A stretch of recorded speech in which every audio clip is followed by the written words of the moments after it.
अरे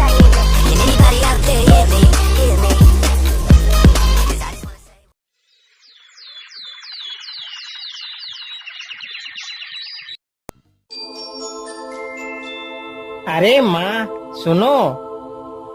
हाँ बेटा, बोलो क्या बात है। माँ आज मेरे लिए जल्दी से खाना बना दो। आज मैं जा रहा हूँ और किसी को ठग कर लाता हूँ। अरे बेटा, तुम किसी को कैसे ठग पाओगे? तुम्हारे पिताजी होते तो वह जरूर ठग लाते। तुम तो अभी ठगाई में बच्चे हो। नहीं माँ, आप कैसी बातें कर रही हैं? मैं क्यों नहीं ठग सकता किसी को? एक ठग का बेटा ठग ही तो बनता है। बस आप जल्दी से मेरे लिए खाना बना दो। फिर बिरजू किसी धनी सेठ की तरह पोशाक पहनकर तैयार हो जाता है। अच्छा माँ, अब चलता हूँ।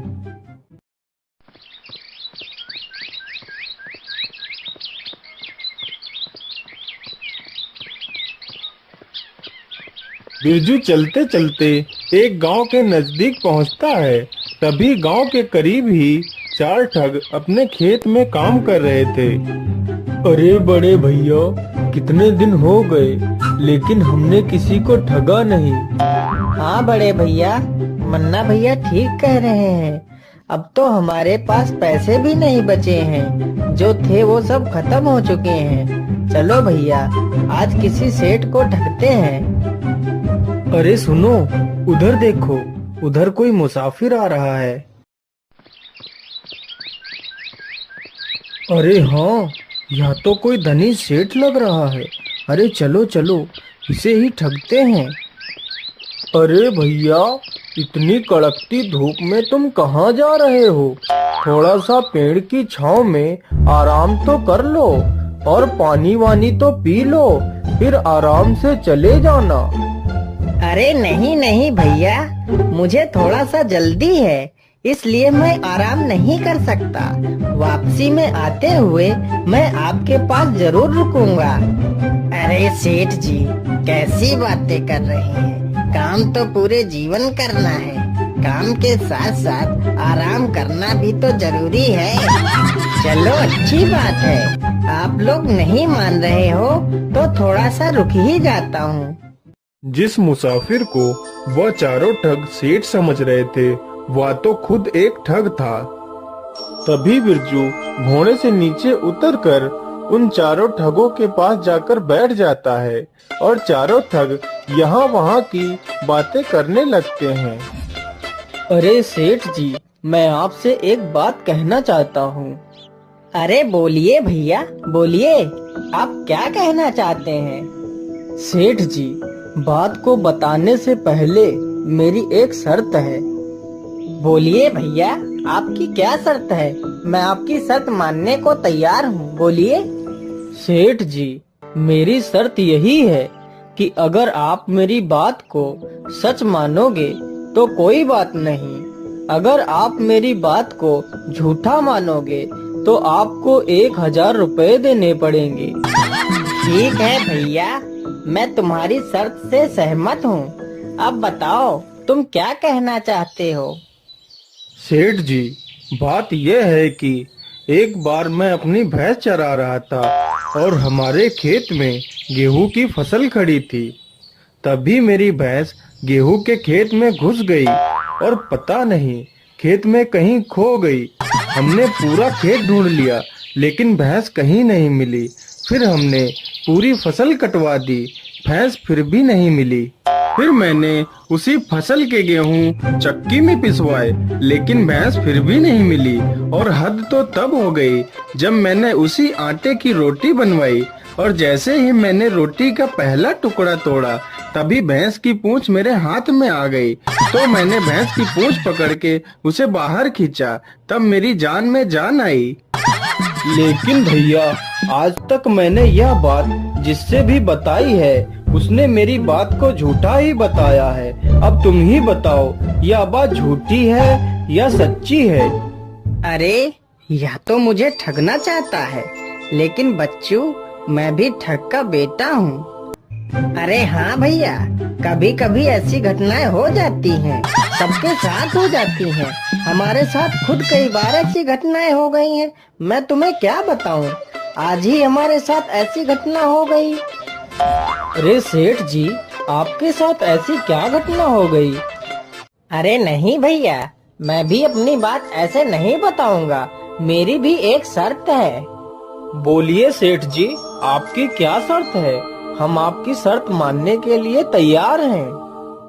अरे भैया, शर्त वही है, अगर तुम लोग मेरी बात को झूठा मानोगे तो तुम चारों को 1,000 रुपए देने पड़ेंगे, और अगर सच मानोगे तो कोई बात नहीं। हाँ हाँ ठीक है, हमें तुम्हारी शर्त मंजूर है। बताओ क्या बात थी?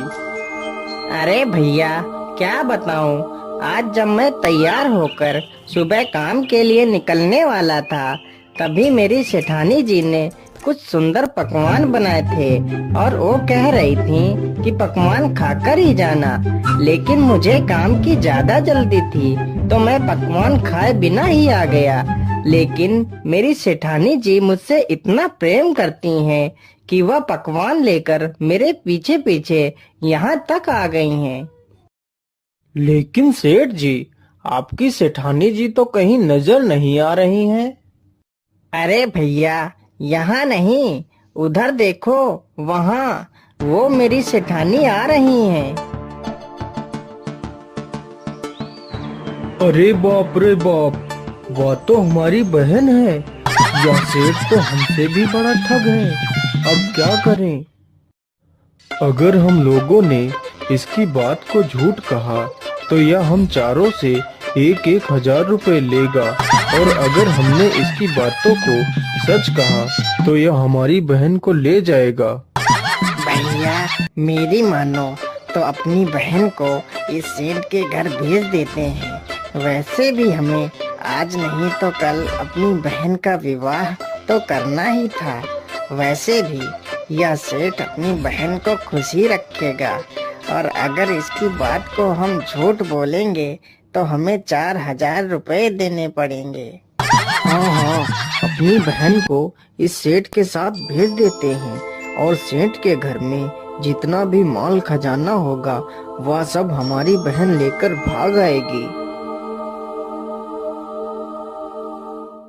अरे तुम आ गई, मैं कितनी देर से तुम्हारा इंतजार कर रहा हूँ। अरे तुम कौन हो?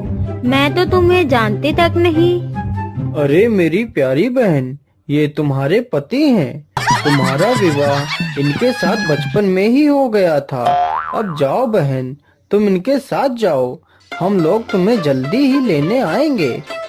अच्छा मेरे प्यारे सालों, अब मैं चलता हूँ।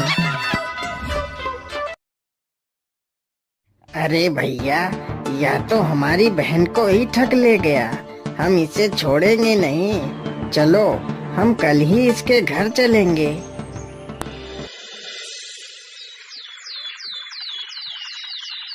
अगले ही दिन चारों ठग अपनी बहन को लेने के लिए चल देते हैं।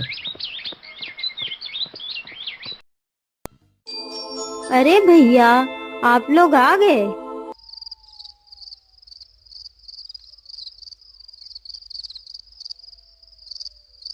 फिर बिरजू उन सब की खूब मेहमान नवाजी करता है। अरे बड़े भैया, जल्दी से उठो, सभी लोग सो गए हैं।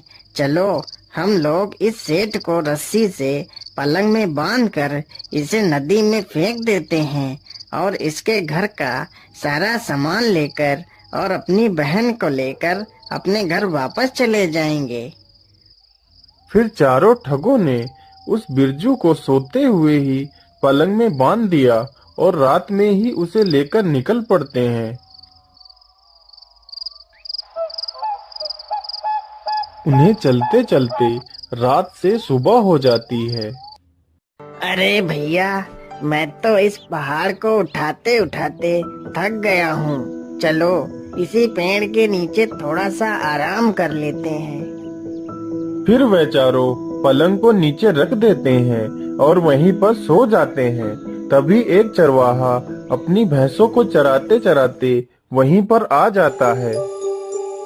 अरे भैया, यह लोग आपको बांधकर कहाँ ले जा रहे हैं? क्या बताऊं भैया, ये चारों हमारे साले हैं। इनकी एक बहन का विवाह हमारे साथ हो चुका है। इनकी एक दूसरी भी बहन है, तो ये लोग उसका विवाह भी मेरे साथ करना चाहते हैं। ये कहते हैं कि इन्हें कहीं लड़का नहीं मिल रहा है। मेरे लाख मना करने के बावजूद भी यह लोग नहीं मान रहे और मुझे बांध कर ले जा रहे हैं। तो भैया क्यों ना इनकी दूसरी बहन का विवाह मेरे साथ करवा दो? हाँ हाँ, क्यों नहीं, जरूर करवा सकता हूँ। पहले जल्दी से मुझे इस रस्सी से खोल दो और मेरी जगह तुम चुपचाप होकर लेट जाओ। मैं तुम्हें रस्सी से बांध देता हूँ। बिरजू जल्दी से उस चरवाहे को पलंग में बांधकर वहीं पेड़ के पीछे छिप जाता है। अरे मुन्ना, उठो और देखो, सूरज निकल आया है, जल्दी चलो।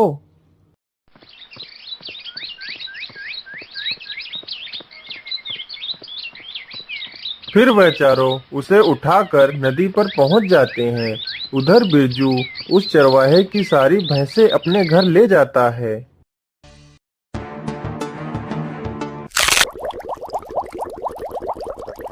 चलो भैया, इस ठग से हमें छुटकारा मिल गया। अरे ये क्या, यह ठग तो यहीं बैठा है। अरे जीजा जी, तुम यहाँ पर कैसे? और इतनी सारी भैंस तुम कहाँ से ले आए हो? अरे ये मत पूछो, तुम लोगों ने हमारे साथ बहुत अन्याय किया है। तुम लोगों ने मुझे नदी के किनारे ही फेंक दिया था। अगर थोड़ा सा और आगे गहरे पानी में फेंकते तो इससे भी ज्यादा अच्छी अच्छी भैंस पकड़ कर ले आता। अब क्या करूं? तुम लोगों ने मुझे किनारे ही फेंक दिया तो यही मिली है भैंस। अरे जीजा जी, क्या बात कर रहे हो? चलो जीजा जी, मुझे भी कुछ पैसे दिला दो। हाँ जीजा जी, मुझे भी भैंसे चाहिए, चलो जल्दी।